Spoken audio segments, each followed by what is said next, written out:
Hey there, everybody. Thanks for tuning in again. This is Shahryar Baluchi from tmldomain.com. I wanted to make this video now that pretty much free agency is finished for the Toronto Maple Leafs. They've done everything they needed to do, and it's crazy to see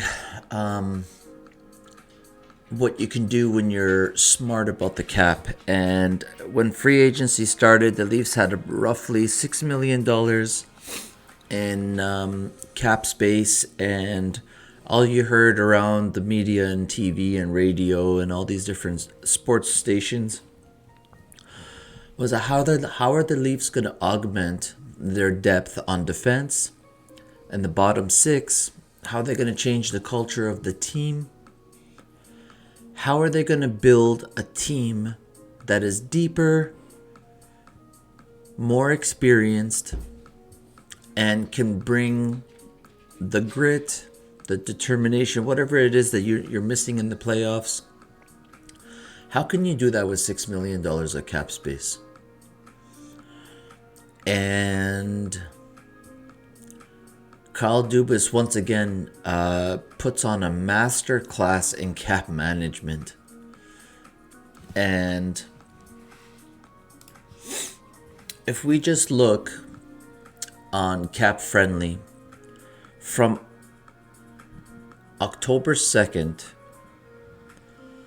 if you count up the cap hits that he signed since October 2nd till now,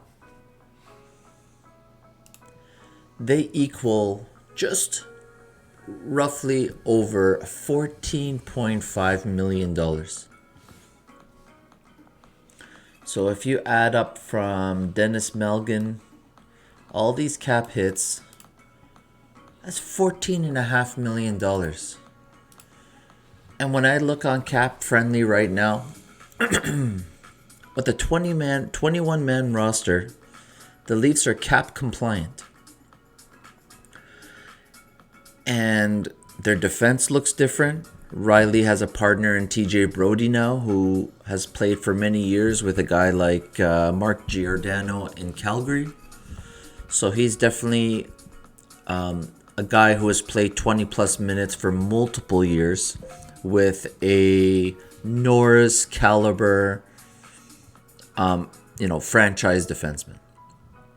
So he's played in a Canadian market too, so he knows what that comes with.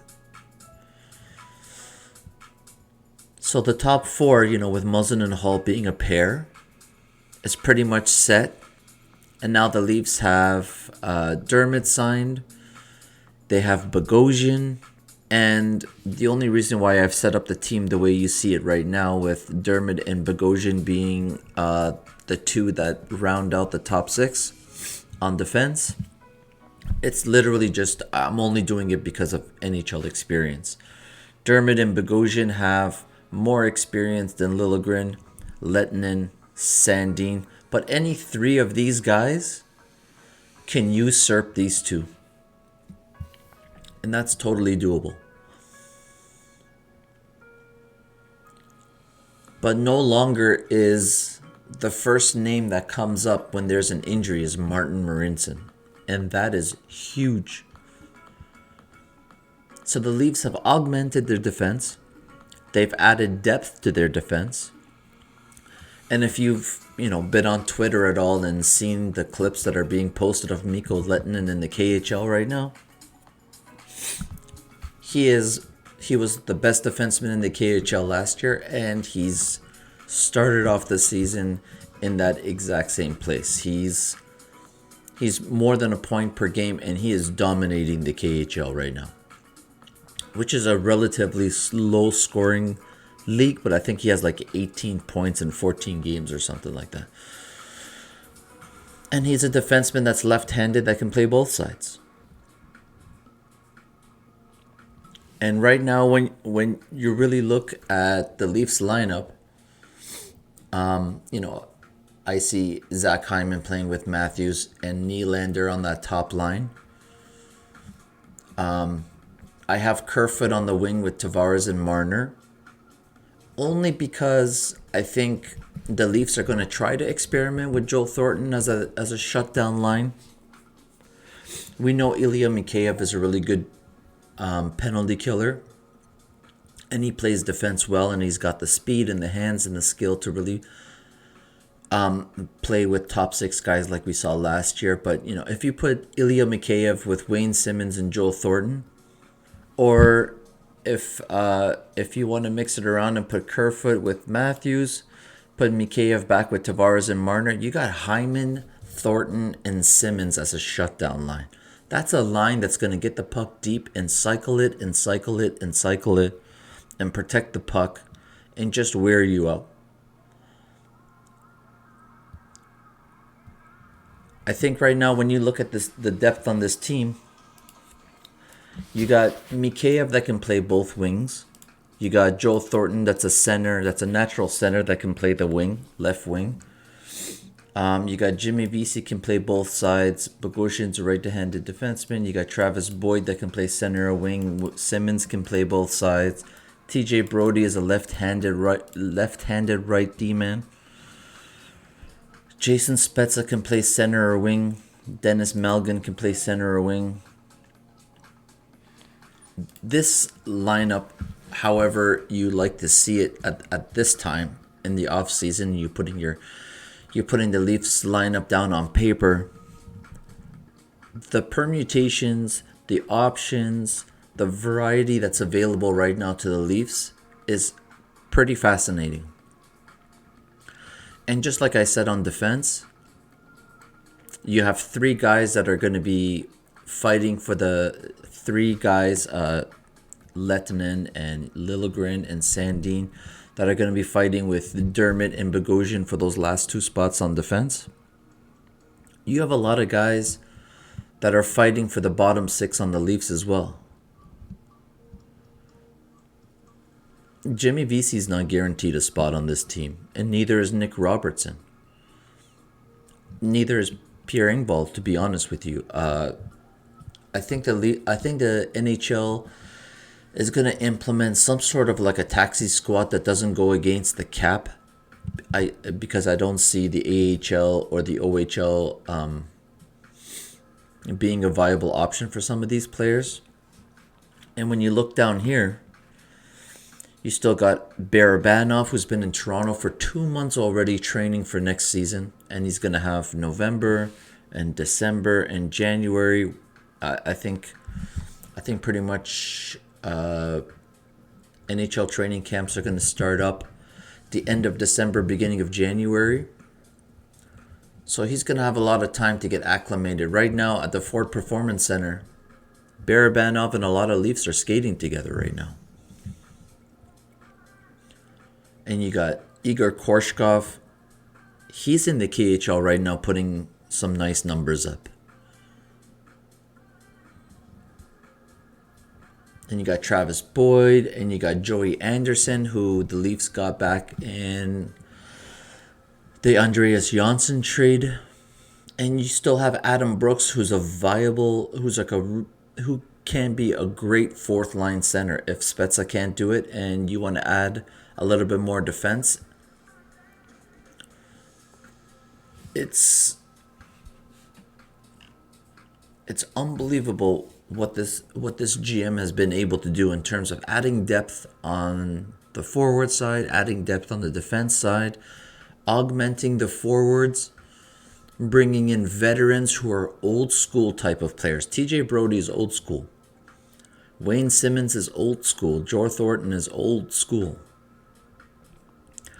And you've heard all the different criticisms. Ray Ferraro on TSN Overdrive constantly says, I do a lot of games between the benches, and the Toronto Maple Leaf bench is one of the quietest benches in the NHL. Like, Wayne Simmons is not a quiet guy on the bench. Joe Thornton is not a quiet guy on the bench. Zach Bogosian, old school, is not going to be quiet on the bench.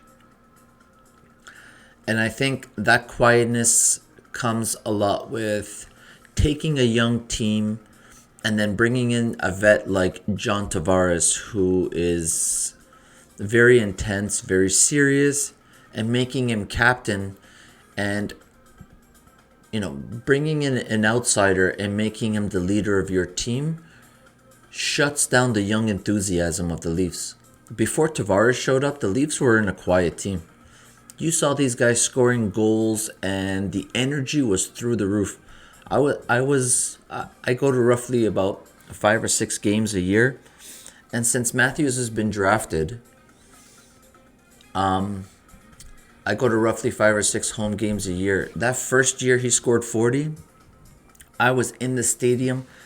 The amount of energy I felt, I've never felt in my life.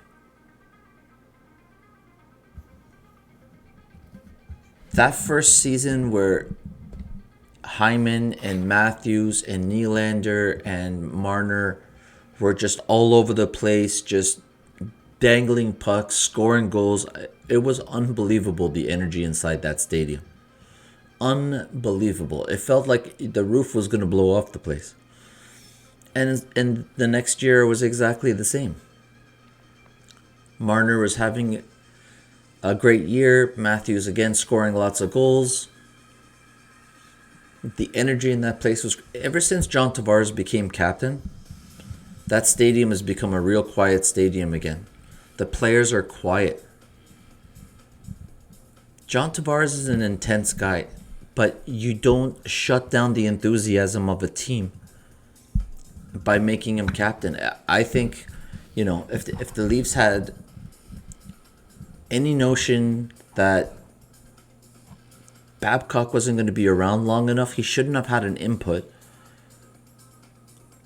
onto who the captain was going to be, because Babcock's going to choose the consummate professional, the guy who's in the gym, he's intense, he's always working out, preparation, all these things. All the off-ice stuff about John Tavares is great. It's a great example for the young guys. But they should have made Matthews captain, because then the young guy would have been the voice in the locker room. John Tavares will still be an integral part of that leadership. But it wouldn't have been a quiet team. But now you got to bring in guys to make that bench louder. Joel Thornton is not the captain of the Leafs.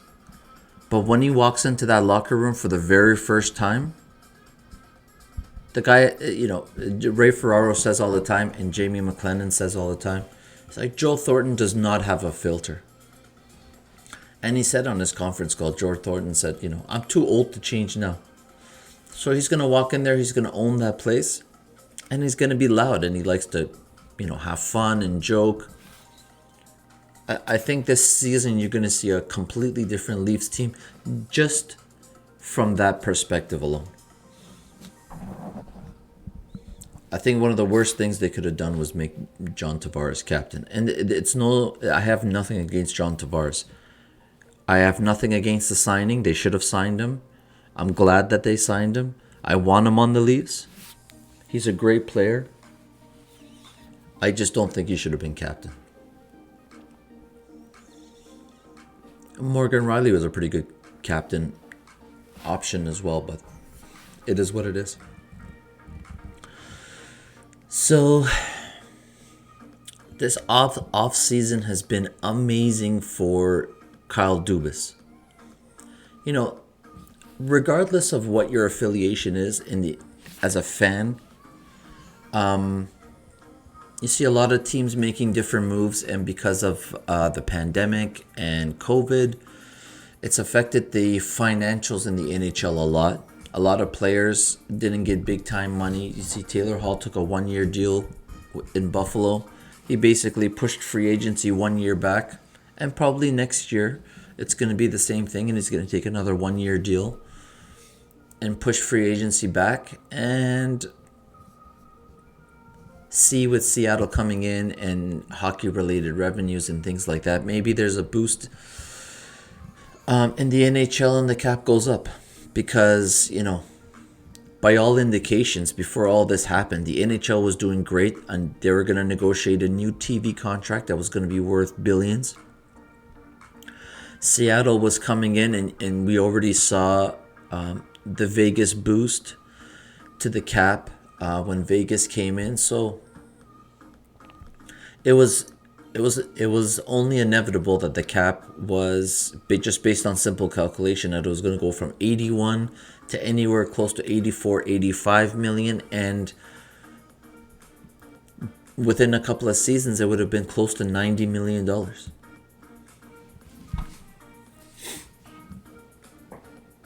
That would have given the Leafs more than enough opportunity to sign a guy like Alex Pietrangelo, or maybe add a real left winger like a Taylor Hall to the top line for Matthews, because God knows he needs a real left winger. Kerfoot is great at left, but I think he's more effective at center. The Leafs, just like they've been searching for a long time to get a partner for Morgan Rielly, they need to get a bona fide left winger. I don't know whether it's, a Mike Hoffman type or a Josh Anderson type, or if it's a Taylor Hall, or like a bona fide left winger for Matthews. If this guy plays out his entire contract and he never has a bona fide left winger to play with him, it'll be a shame. And maybe Nick Robertson's that guy. I see Nick Robertson turning into, I think he's going to score more goals every year than pretty much Mitch Marner will. He's not really a goal scorer, he's a playmaker, but you could see him being a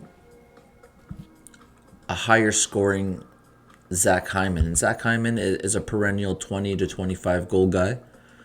If Nick Robertson can score goals on par with William Nylander, maybe he's your bona fide left winger. And you let Hyman play with Tavares and Marner. Ilya Mikheyev will probably slot in the best on the third line somewhere, adding some goal scoring, some talent to that third line. It's great if a guy like Nick Robertson can ascend to the first line, because then that pushes everybody down a little bit. Maybe Joe Thornton's a left winger for Matthews. God knows he can play, make, and pass better than almost anybody in the NHL. I don't know if he's got the foot speed to play on the top line, but Matthews and Nylander are two speedy guys, and if they can get a bona fide playmaker on that left side, you never know. But people doubt Dubas all the time. He said we're going to sign all the young guys we can and we will, and he did. Then people said no. You cannot create a great team with these four guys making $40 million. You don't have the cap space to go and add. I just showed you they added $14.5 million worth of contracts. And they're still cap compliant. If you look at cap friendly, if Nick Robertson doesn't start with the team, if he starts on some sort of a taxi squad that the NHL sets up that doesn't go against the cap because there's no AHL or OHL for whatever reason, that 20-man roster, and the good thing is, the depth players on the Leafs are all waiver exempt. Sandin, Liljegren, Lehtinen, Pierre Engvall, Nick Robertson. These guys are all waiver exempt. They can go up and down. People have made a lot of comments about a 20-man roster. How do you run a 20-man roster? But you can call anybody up anytime you want. But if you look at the screen here, the cap space is $1.2 million, and the Leafs are going to be doing this on a daily basis. They're going to be calling people up on game days, sending them down paper transactions on off days, and they're just going to be slowly accruing cap all year long. And believe me, by the time the trade deadline comes around, the Leafs may have $2.5 million in cap space. And that's prorated. So, if you're acquiring a player with 10 to 20 games left in the season, it's probably going to be a shortened season. And salaries are prorated anyways. $2.5 million, $2 to $2.5 million at trade deadline could be, it could be a significant add if the Leafs need to. But people keep saying Dubas can't do things, and he keeps proving that he can do things. You can't spend this much money on your top. But why do you need all these $4.5 million guys in the middle of your lineup that don't do anything? Kapanen and Janssen were good players. They had upside, but they weren't contributing when the team needed them the most. So they got rid of them. And you see Tampa Bay Lightning now. They need to clear more than $10 million in cap space.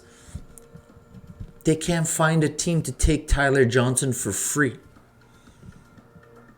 Tyler Johnson for a 7th round pick. No one's willing to do it. Nobody wants Tyler Johnson. Tyler Johnson, his stats are not that great for a $5 million player, but they have multiple players in and around. Let's look at this lineup right over here. The Tampa Bay Lightning.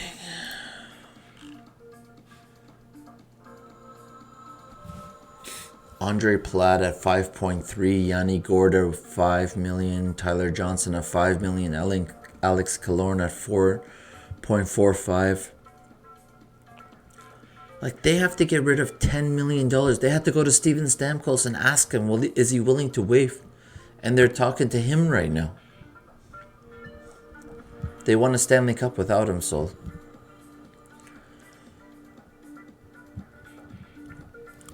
But, see, what do you do with all these $4 or $5 million guys in the middle of your lineup when you need to clear cap space and you need to sign the Sergachevs and the Cernaks and the Anthony Cirellis?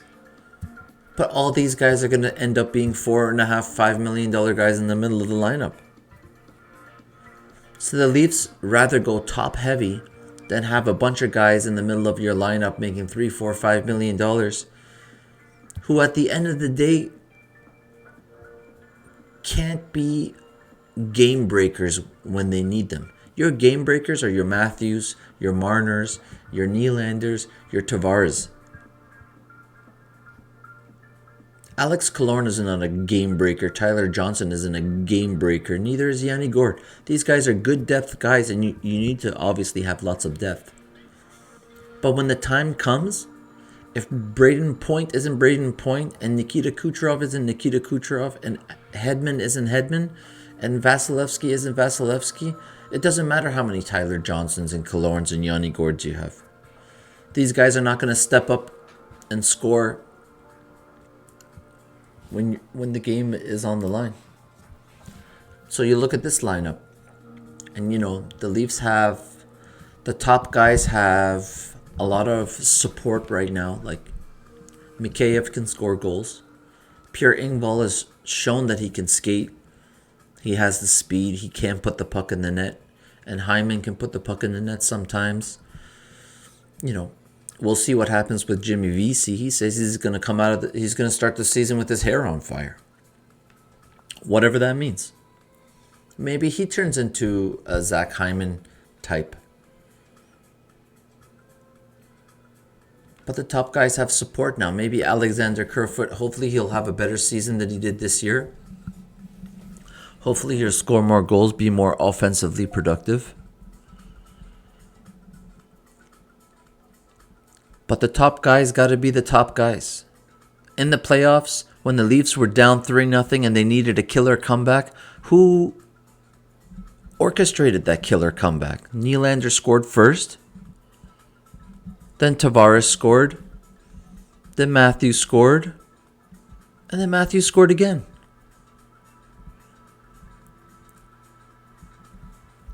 At the end of the day, your top guys have to be your top guys. You can find... Every GM has a different ideology, and creating depth in your lineup and creating support for the top guys, everybody has a different way of doing it. But at the end of the day, there's no point in paying that support $3, $4, $5 million to be in the middle of your lineup when at the end of the day, you got to pay your top guys.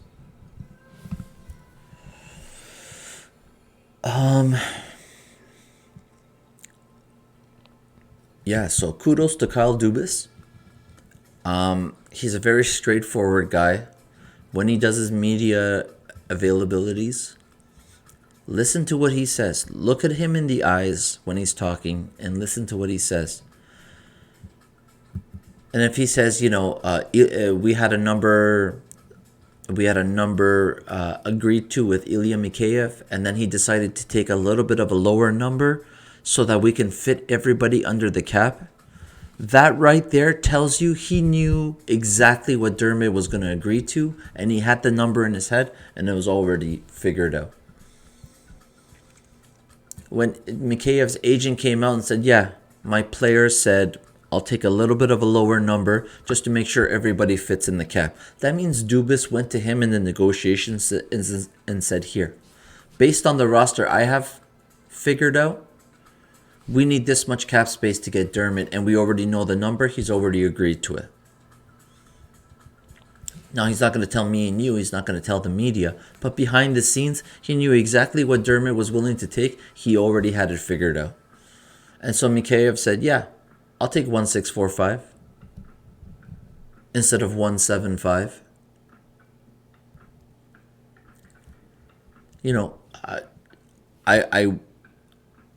I wish guys like Matthews and Nylander, not Nylander, Marner, were willing to, have that kind of team first mentality.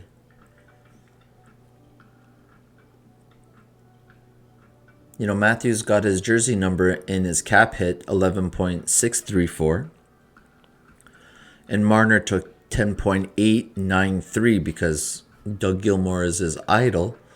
But he wears 16. See, from 16 to 93 is not that big of a deal, but he wasn't willing to take 16 over 93.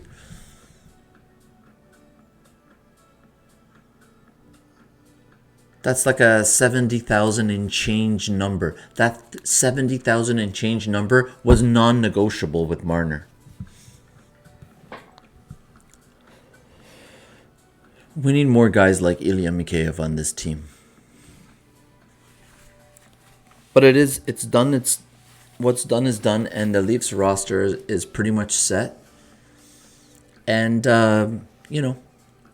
you cannot doubt Dubas when he says something. He's a no nonsense guy. He's young. He's bullish. He's good. As long as he's GM, he's gonna ride and die with his core. Matthews, Nylander, Tavares, Marner, Riley. That's his core. And all this nonsense on Twitter about, Nick Kyprios, it came out of nowhere again after he got fired, and he's on YouTube with the show. Yeah, you need to trade Nylander.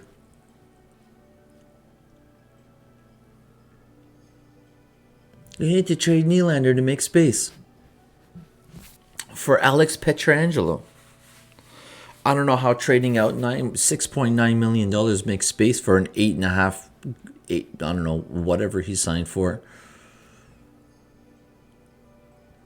It's like these people don't know math, and this tool isn't sitting right here in front of them.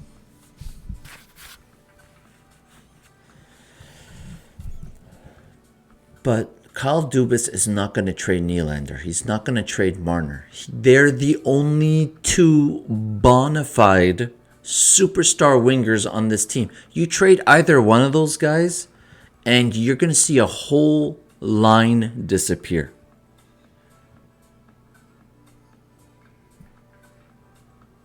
Guaranteed you trade either Nylander or Marner, and the next season, Matthews or Tavares go in the tank. You cannot have two centers like Matthews and Tavares and not have any wingers. And yeah, Zach Hyman does, the grunt work on the line, and there's, Ilya Mikheyev, it can score 20 goals, but you need a bona fide 30-goal guy minimum to play with one of those two guys. And Nylander is that guy. Marner's not never going to score 30 goals, but at least he's a bona fide playmaker that can play with a goal scorer like John Tavares. And we saw in his first season, John Tavares scored 48 goals and he was on pace for 31 to 32 last year. John Tavares is a 30 to 34 goal guy. That's what he's averaged his entire career. That 148 goal season was nice to see, but it's an aberration.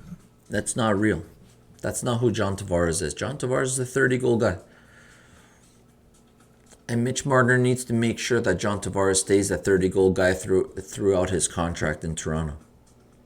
You can't trade one of those guys. Who are you gonna replace those guys with? Kerfoot, Mikheyev, Joel Thornton, Wayne Simmons? No. It's ridiculous how Leaf fans go online and they want to trade away all the top end talent. Nylander is so soft. He doesn't play hard. He doesn't back check. He doesn't do this. What are you talking about? If you watch the games, Nylander is getting smoked behind the net while he's on his stomach making sure the puck comes out in front for Matthews. He's skating around the zone like it's nothing for him.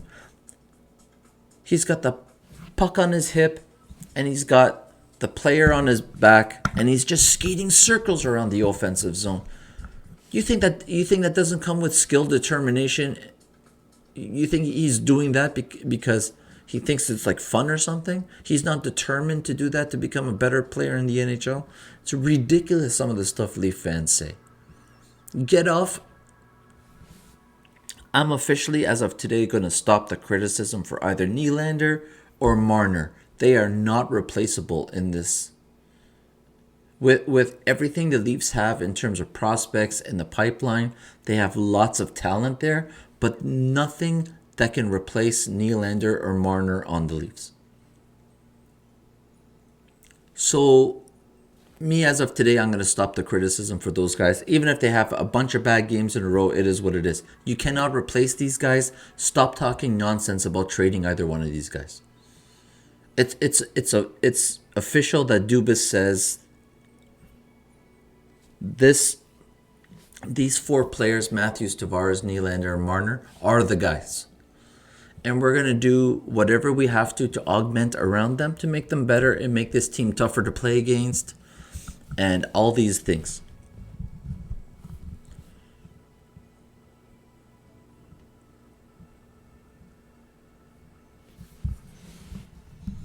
I mean, the proof is in the pudding. The Leafs had a guy like Phil Kessel. Everybody said everything people said about Phil Kessel, they're saying about William Nylander now. So you trade Phil Kessel to start the rebuild. The only way you can get a player of that caliber is if you draft him. And the Leafs are never going to enter the lottery draft again. They're never going to get a chance to draft someone like him. So you want to trade away a Nylander, you want to trade away a Marner. You got to finish in the bottom 5 and hope to get a top 5 pick to replace that guy. Those guys are not around in free agency. And if they are, like, let's say Taylor Hall was the best winger available in free agency. Well, he just cost $8 million. Nylander makes 6.9. That's 1.1 million you can put towards something else. It doesn't make any sense. It just seems like Leaf fans have this thing where, they get into a gear and they won't let it go. Let go of all the Nylander and Marner hate. At this point, it is what it is. This team is going to ride and die with these 4 guys up front. Let's hope Mitch Marner can put it together in the playoffs. He hasn't really had a lot of success in the playoffs. But But, he needs to do what he does in the regular season in the playoffs. We need to see that 90 point guy in the playoffs.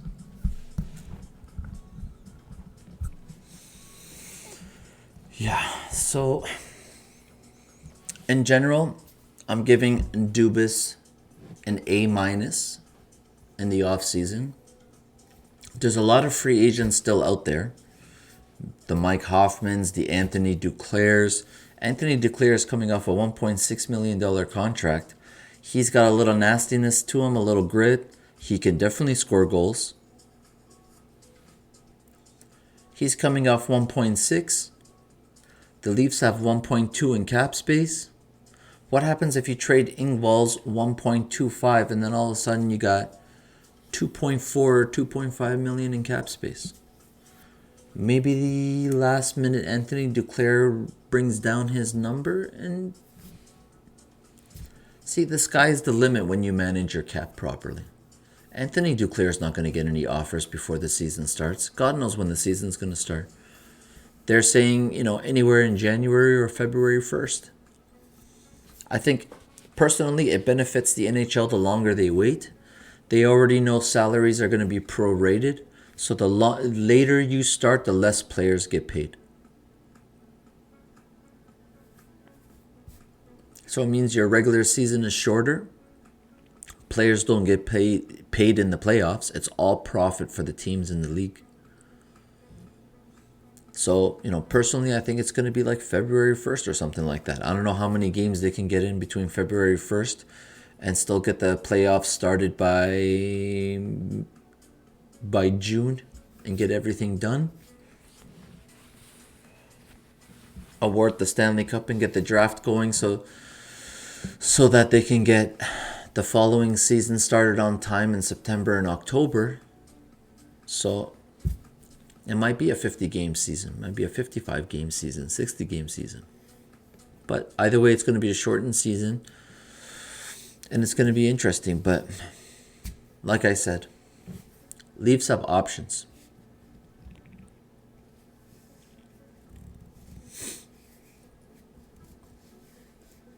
There's a lot of guys left in free agency still. If we look at this list right here, let's check out this list of free agents, unrestricted free agents.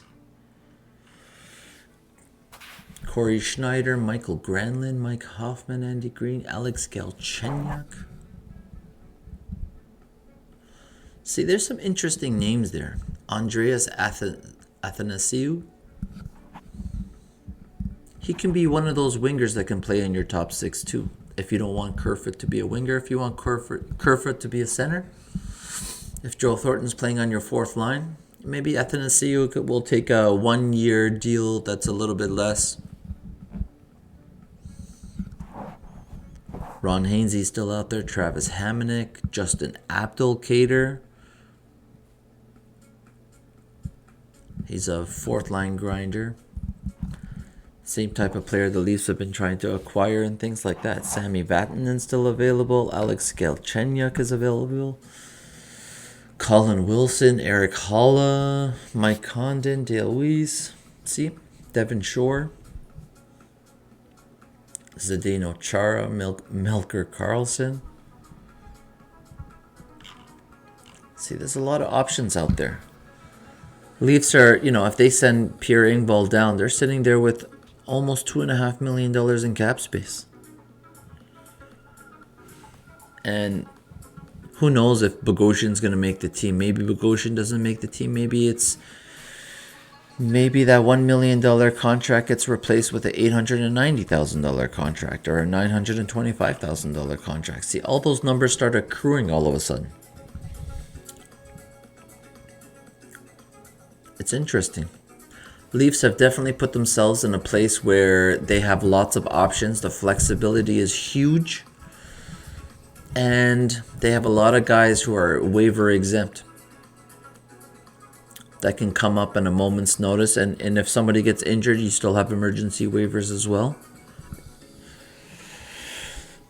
Got to give it to Kyle Dubas. He's really changed the makeup of this team with the very limited cap space that he had.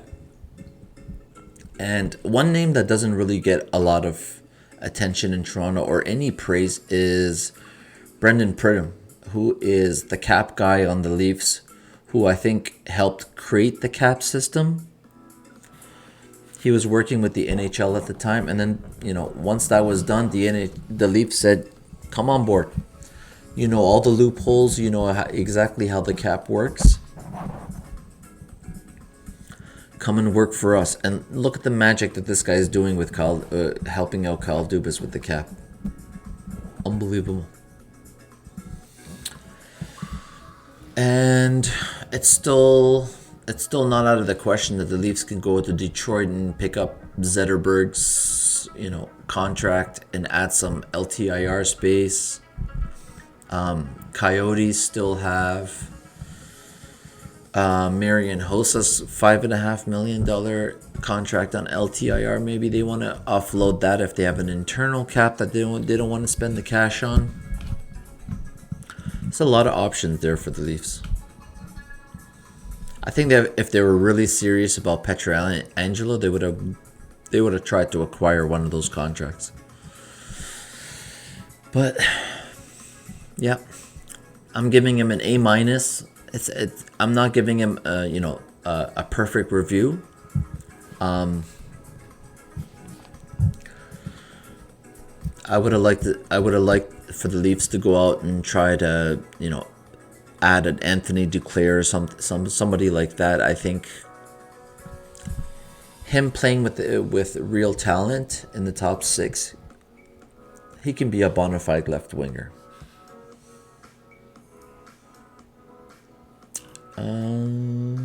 Let's see. Anthony Duclair. He scored 23 goals last year.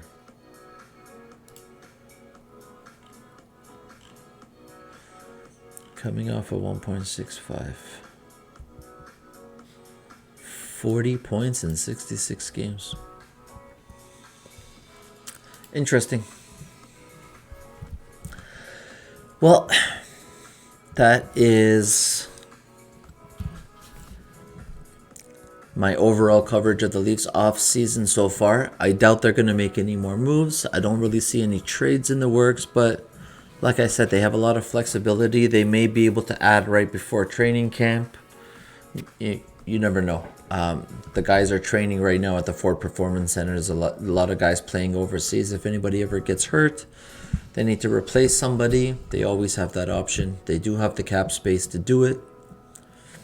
It's remarkable, honestly. Thanks for tuning in, everybody. Subscribe and like. Let me know your thoughts on the Leafs offseason and how you think Dubas did.